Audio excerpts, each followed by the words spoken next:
Lutheran Universalist Church of South Hills, also lovingly known as Sunnyhill. Our mission here is to create a more just and compassionate community within and beyond our walls.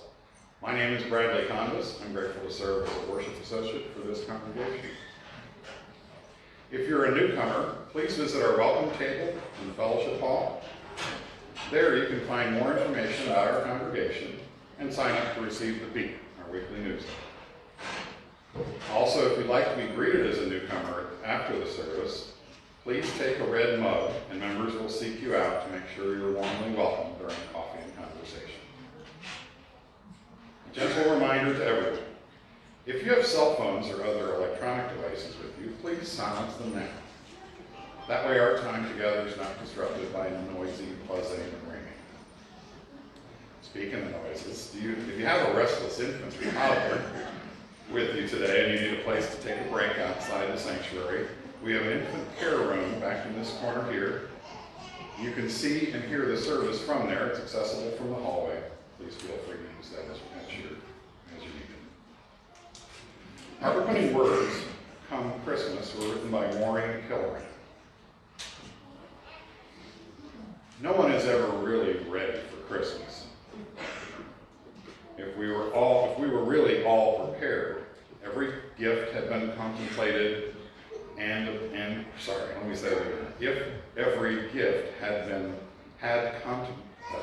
every gift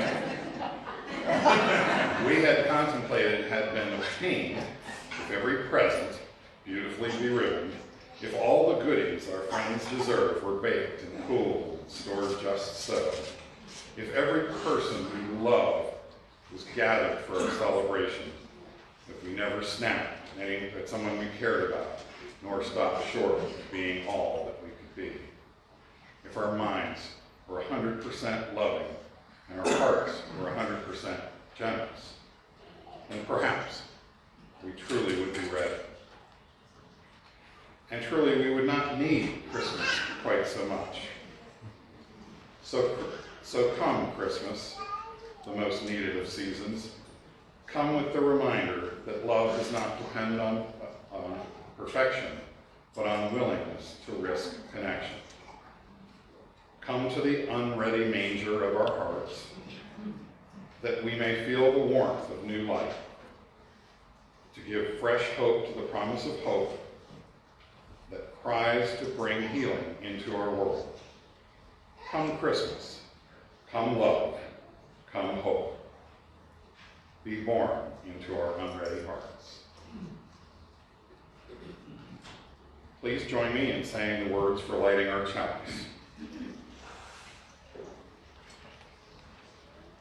In this holiday season, throughout the year to come, and always in our lives, may we know we are loved, may we share the love we have, and may we be the love we wish to see.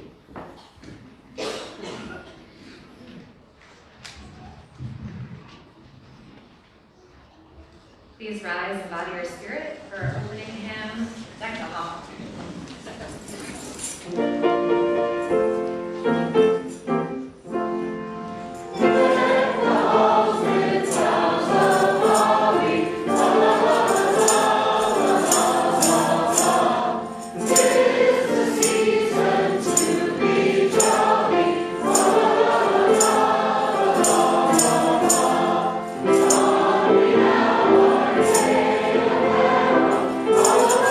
Oh,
taking place this morning. So with the families who have children who are to be dedicated, please come forward.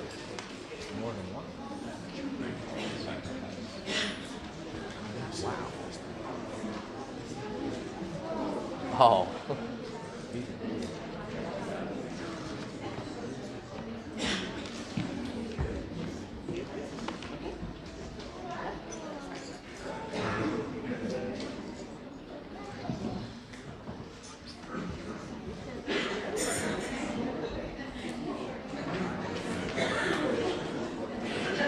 Unitarian Universalists believe that every child brings new life and new hope into the world. We set aside a special time called simply a ceremony of dedication for the community to bless the children and celebrate the gift of their lives. When we dedicate a child, we acknowledge the truth that each child's life is sacred and hold that truth in the light of our faith. Today we have with us Sean and Megan Williams and their children Oliver and Augustus, and Laura and John Officer with their children Henry and Rowan. To the congregation, these families have come to this congregation for support. Do you, the members and friends of this congregation, promise to affirm them as families? Do you promise to create a safe environment for them where they can engage in their free and responsible search for truth and meaning? And do you promise to help them learn the value of a loving religious community? If so, please say, we do. We do. This is for the parents. Parents, do you promise to raise your children to the best of your ability, to listen as well as teach, to balance their safety with their freedom to explore, to nurture their physical, emotional, and spiritual lives? If so, please say, we do. We do.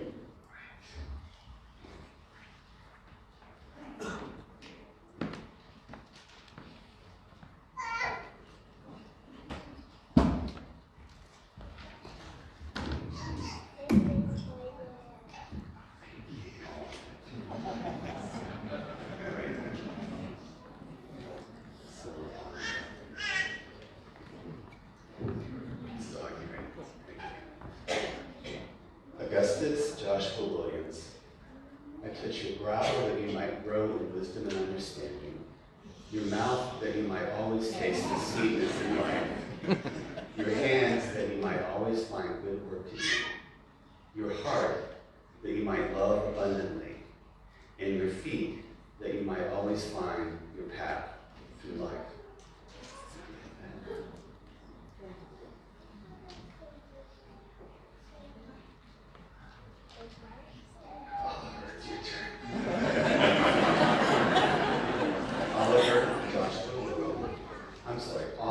Oliver Gregory Williams.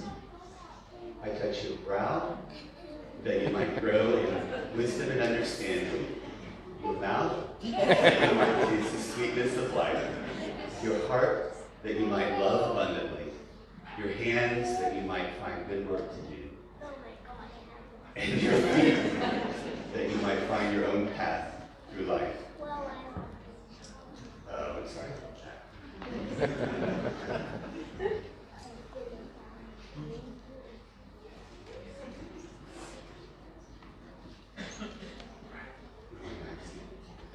Rowan Maxey, officer, I touch your brow that you might grow in wisdom and understanding, your mouth that you might taste the sweetness of life, your heart that you might love abundantly, your hands that you might find good work to do, and your feet that you might always find your own path through life.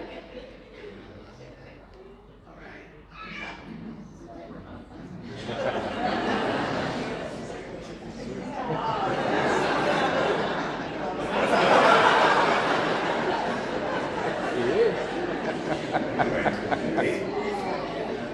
Henry, air officer, I touch your brow that you might grow in wisdom and understanding, your mouth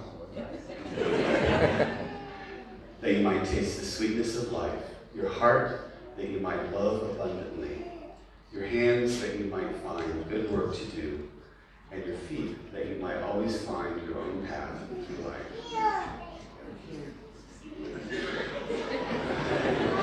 Just one more piece of business here.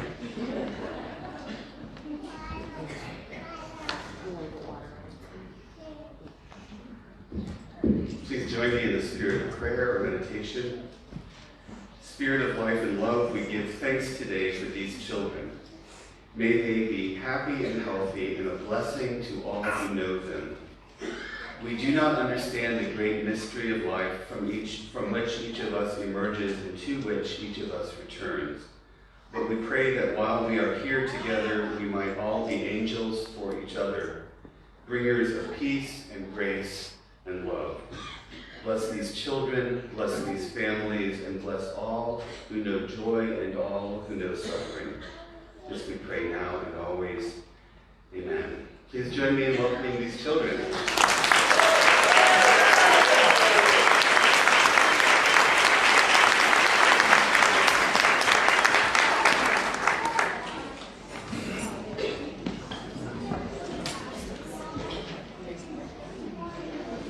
All right, with the children's choir, please join me up front.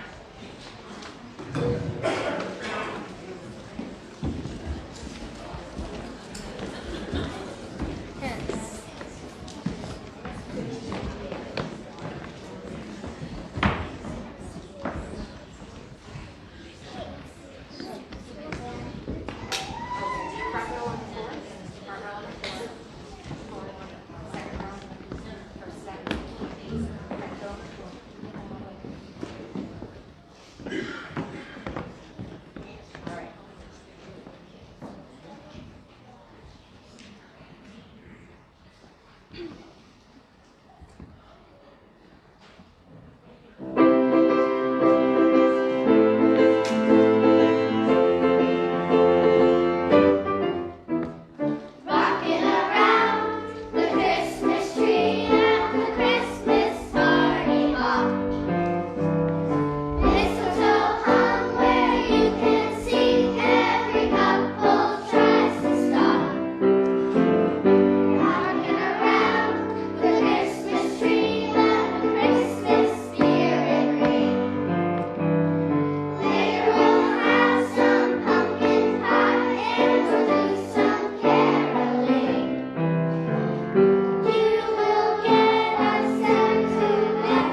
marching cling. Candles brightly burning, hearts no longer yearning, songs of praise and glory, blessed child so holy.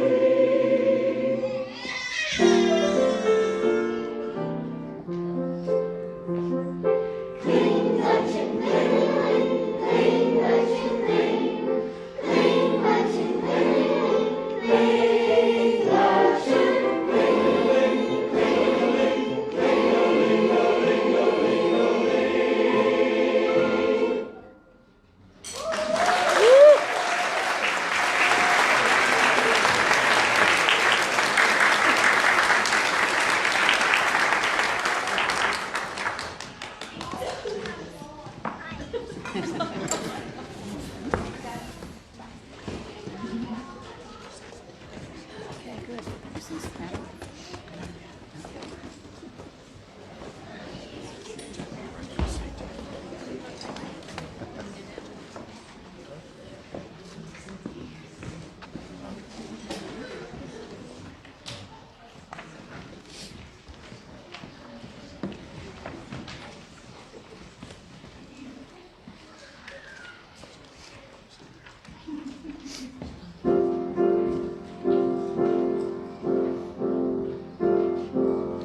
going to introduce everybody to you this morning.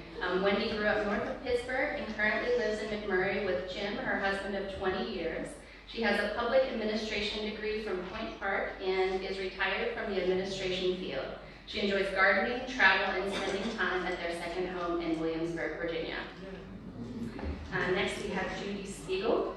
Whether trekking through the Himalayas in Nepal, hiking the Inca Trail in Peru, or exploring remote regions of China with her husband, Judy has always been an uncomplaining traveling companion and a perfect wife.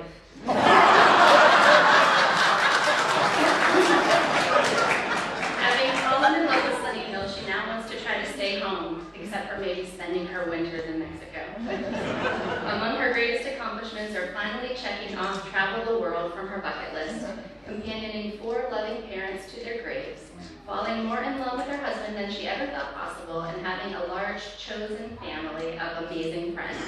Besides traveling, some of Judy's many passions include gardening, writing, discussing death and dying, sewing, nonfiction reading, and singing quiet harmonies at the bedside of hospice patients in the South Hills.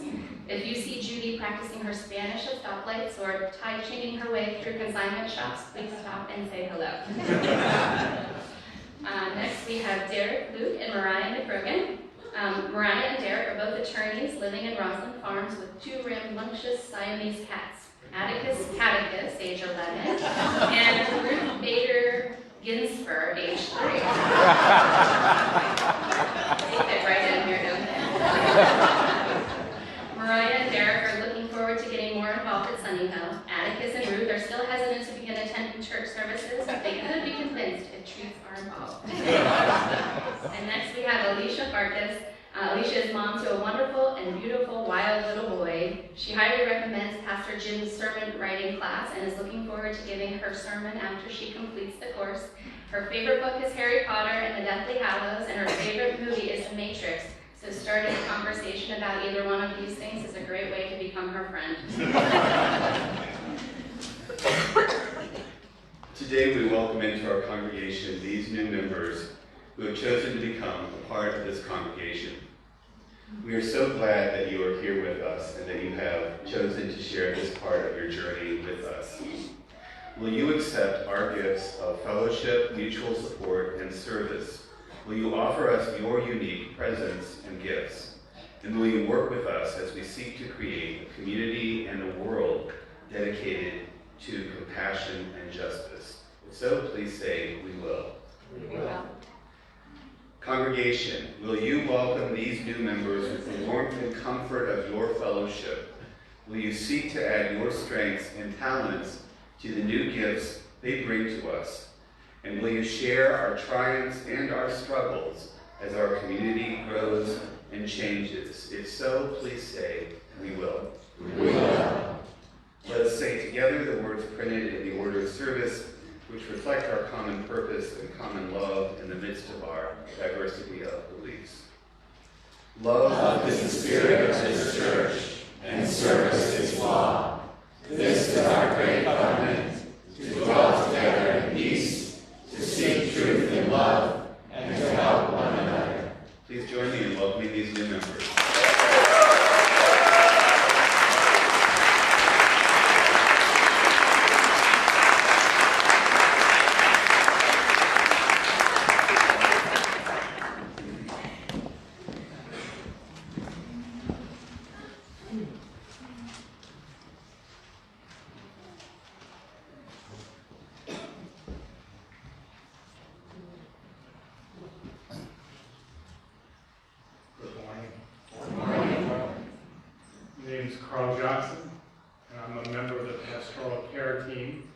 whose task it is to reach out to members of Sunnyhill going through difficult life events, whatever they may be, offering the loving presence that binds our community together.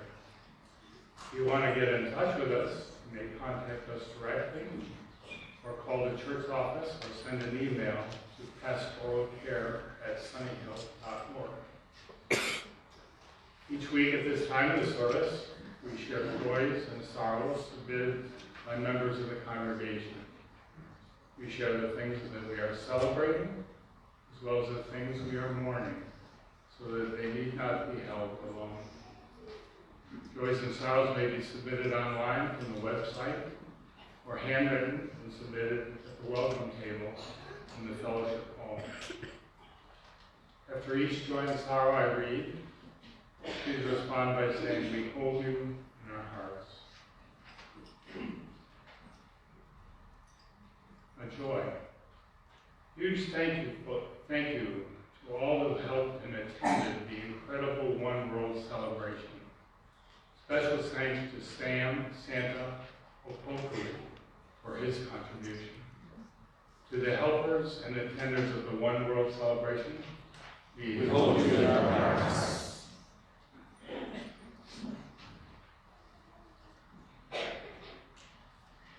A sorrow and joy from the choir. Carol Carl was unable to be here as she is recovering from some health issues. She was diagnosed with atrial fibrillation earlier this week and is at home resting. We wish her a speedy recovery. In the meantime, we are grateful that Mary Pratt has stepped in to direct the choir this morning. We are also grateful that Margaret Hempstead is filling in for Carol's daughter, Adrian Gerber, who continues to recover from a broken ankle. Carol, Adrian, and their families. This from Kathy and Paul Wasson, a joy. They're proud to announce that their son Devin will be the 7th through 12th grade orchestra teacher for the North Myrtle Beach School District, starting next month. To the Austins, we hold you in our hearts. From Angela Klein. Despite having cabin fever, my husband Dennis is recovering nicely from shoulder surgery. But it is also a joy that we have been the recipient of all the love and support from Sunnyhill folks. To Angela and Dennis, we hold you in our hearts. Let's take a moment of silence to bear in mind these joys and sorrows, as well as those that are held too closely to be shared.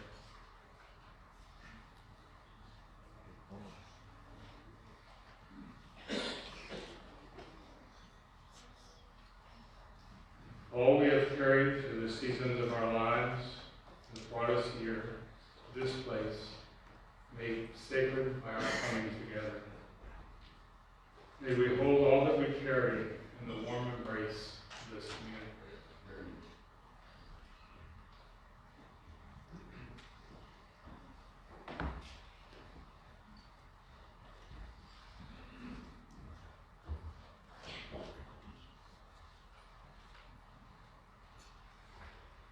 When I was growing up, our family followed the same Christmas routine year after year. For various reasons, Santa Claus always came a day early to our house.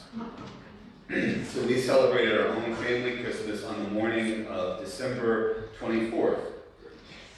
Because my father was a minister, we went to Christmas Eve services each and every year, which usually included both an early and late candlelight service, ending right around midnight.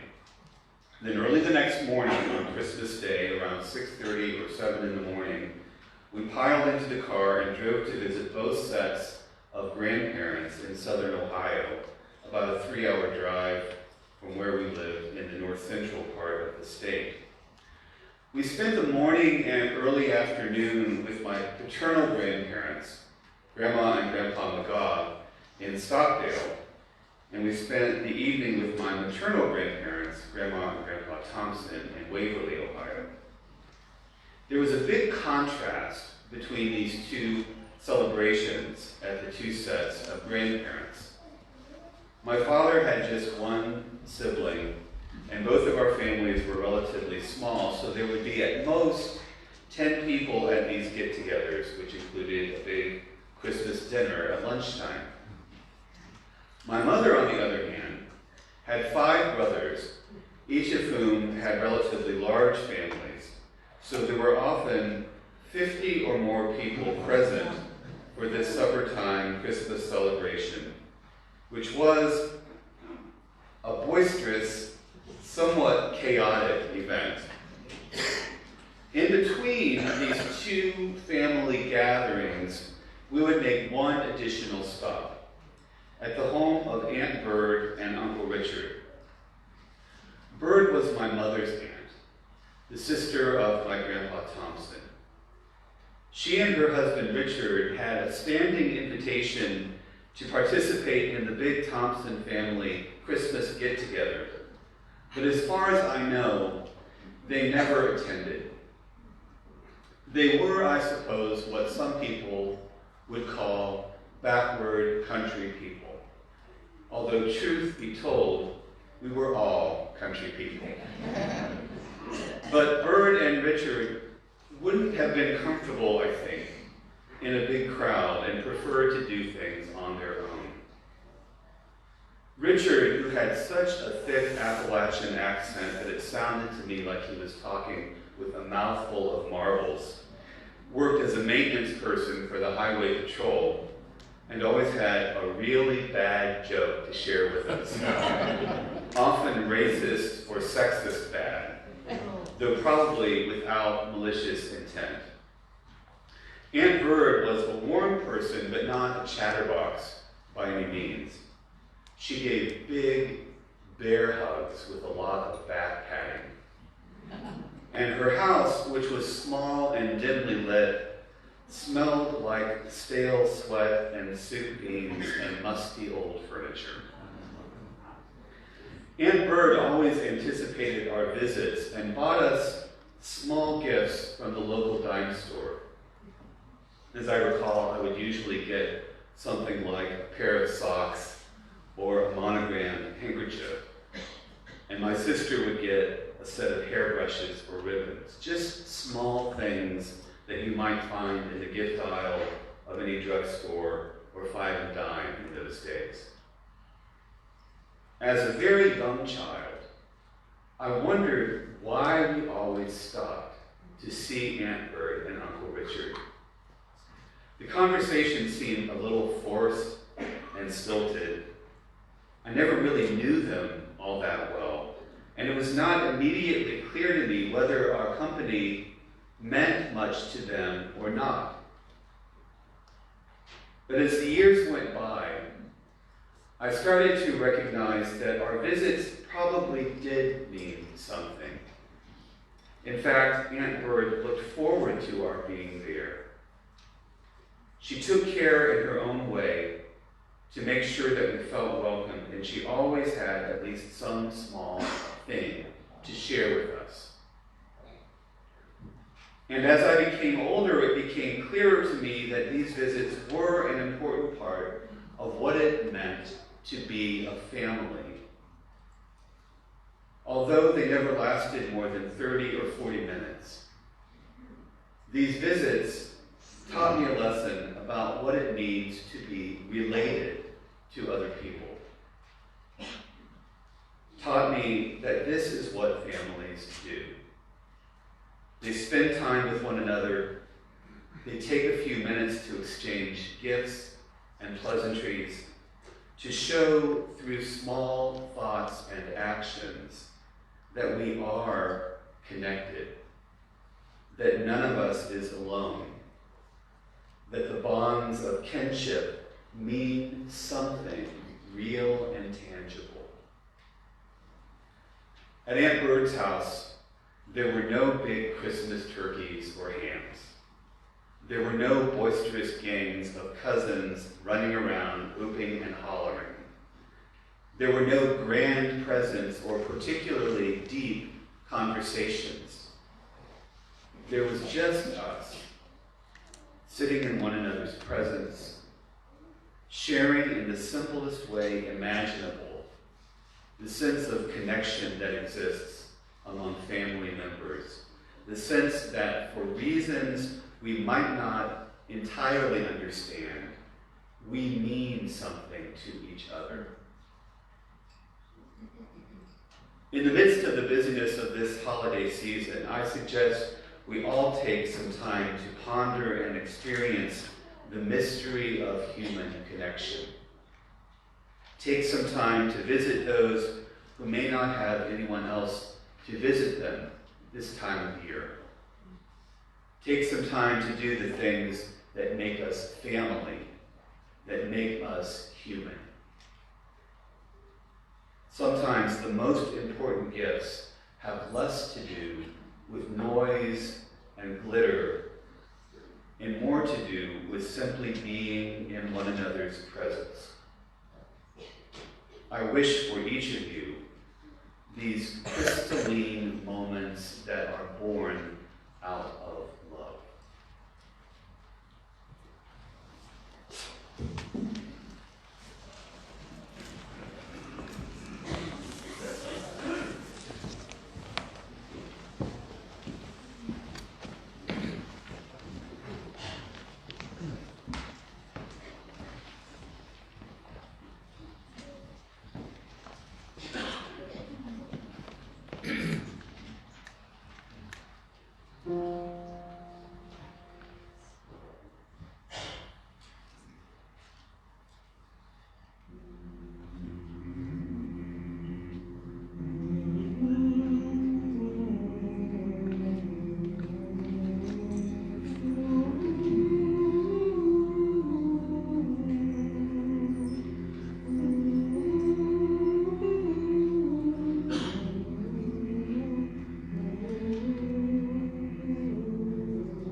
I love Charles Dickens' famous novella, A Christmas Carol, and at this time of year, I always watch at least one, if not two or three, of the various film and TV adaptations of the story.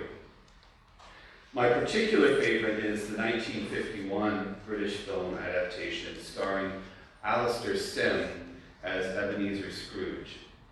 It's hard to imagine anyone doing a better job of portraying both the pre- and post-transformation Scrooge.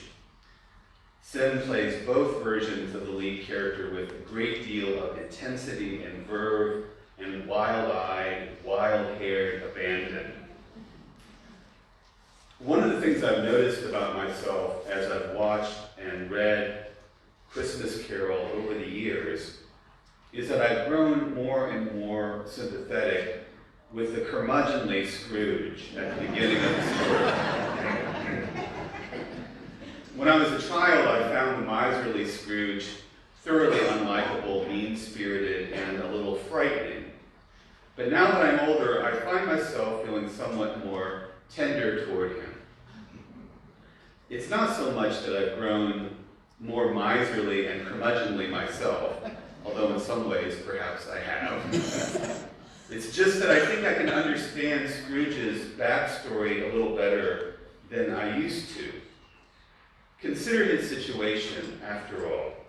Scrooge's mother died giving birth to him, so he grew up without a mother and with a father who blamed his wife's death on his son. Scrooge was sent away to a boarding school where he never quite fit in and was often excluded from activities by the other boys, leaving him lonely and friendless. And his only functional and solid familial relationship was with his sister, who herself died during childbirth as a young woman. Having lost the two most important female figures in his life, and having been rejected by his father and his own peers, is it any wonder that Scrooge chose a path of isolation rather than being willing to risk further loss and rejection? Understanding these things about him, isn't it a little easier to sympathize with his plight? Perhaps it would be good and fitting for us to honor the curmudgeons in our lives this time of year. We sometimes have no idea the hardships they have known or the current challenges with which they are struggling. And perhaps the most charitable thing to do is to give them the benefit of the doubt when we can, and steer clear of them when we can't. My views have also evolved as regards angels. As a child, I thought of angels as fairy-like, otherworldly creatures, all sweetness and light, bringers of joy and magic and wonder. But now I think of them as world-weary intermediaries between an invisible and perhaps even uncaring God, and often vile, self-centered, foolish human beings, not an enviable position by any means.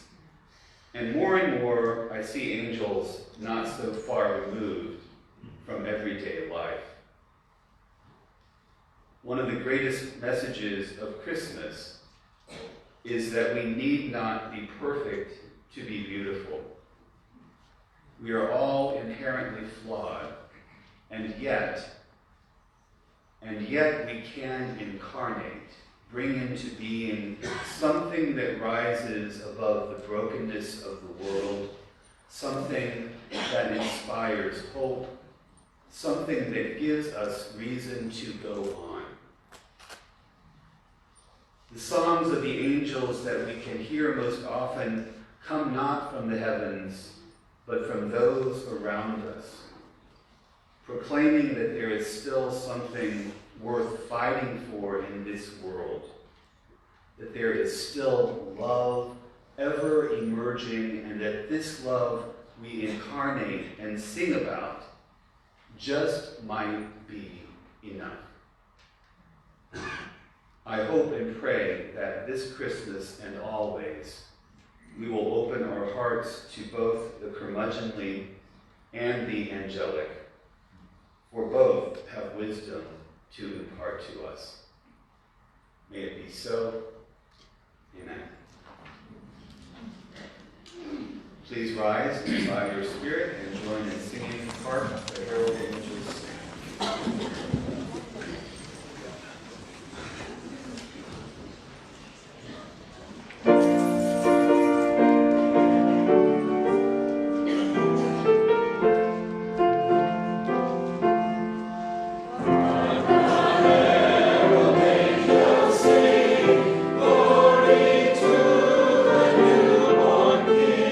Peace on earth and mercy mild.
Night, sung by Kevin Harvey, son of Bill Harvey, who has been attending Sunnyhill for the past couple of years.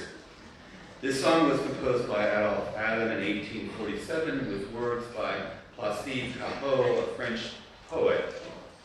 There is a UU connection to this song, as the English translation was written in 1855 by John Sullivan Dwight, a Unitarian minister and classical music critic who is credited with helping shape American taste for European music in the classic tradition. As we listen to Kevin sing, we will give and receive our morning offering to support the work of this congregation.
And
fill your heart like a vessel with the Christmas spirit. Take the time to let your vision clear and your concern deepen. Allow your heart to overflow with all the authentic gifts that this season has to offer. The blessings and the wealth of Christmas can overflow from each of our hearts if we take the time to fill our hearts first. We are a world of materially rich people who are spiritually impoverished by our very wealth. The signs of that impoverishment are all around us. They push and shove to get our attention, especially at this time of year. But let us stop the rush and allow the spirit of the season to enter our being. Let us clear our vision and deepen our concern. Let it move us away from an isolating concern for self to a relationship of love and care and wonder and joy with all of life around us.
We'll end with these words. May we be gentle with ourselves and with others as we do our best to navigate through the tricky shoals of December.